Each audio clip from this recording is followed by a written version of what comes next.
Well, for much more on the Rocket Mortgage Classic, let's bring Mark Zecchino and Bob Weeks in the conversation now, as promised. Mark, starting with you. You covered the Rocket Mortgage for PGA Tour Radio. What impressed you the most about Cam Davis?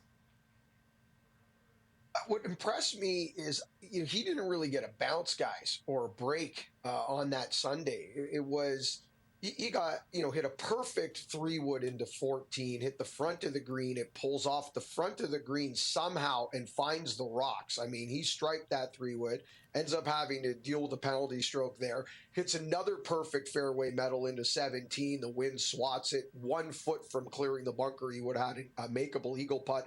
Instead, he's having to get a brutal up and down. And then the flip side of that coin is, it looked like Akshay was playing with horseshoes. He hit this, flared cut 280-yard 3-wood that manages to stay out of the pond. Aaron Rai hit a driver off the deck that one hop and skipped over the edge of the pond on that par 5 14th. It looked like all the breaks were going to other players, but somehow it fell Cam Davis's way. It really reminded me, guys, of 2020. I was in August of 2020 at the Northern Trust at TPC Boston. I followed Cam Davis for 2 days. It was really my first time with Cam Davis. I called his first 36 holes. He went 64, 65. It was so impressive. I'm like, how is this kid not won more? I can't believe it has taken this long to validate that first victory. Adam, it just goes to show you how hard it is to win on the PGA Tour. Yeah, it certainly does. And now Davis moves to 9th on the International President's Cup team standing. So, Bob, how much of an impact do you think Davis could have on Weir's squad if he does make the team coming up in September? Yeah, right now, as you say, he's a pick, and you have to be, if you're Mike Weir, you have to sit back there and look at the total body of evidence. Obviously, this is a great performance. By the way, he's using a hypnotist. He said that's been one of the keys to his success. He wasn't sure how quickly it was. He only started a couple of weeks ago, but the hypnotist has been putting him in a better mental state when he goes on to the golf course. But if you look at Cam Davis, you sit there and say, okay, he just won, but also he has, since the Masters, he had not finished inside the top 38. Do I risk a pick on him, or I want to see more? I mean, there's still time left, obviously, before Mike's going to make a pick. But it's good to see at least some of these players starting to play a little better. It's a real rat race now. All the Canadians have fallen out of that top spot, top 6. So it's going to be very interesting to see what happens as we get down in these last few weeks in the eligible tournaments that will decide who are the automatic picks, and then Mike Weir's got to go to work.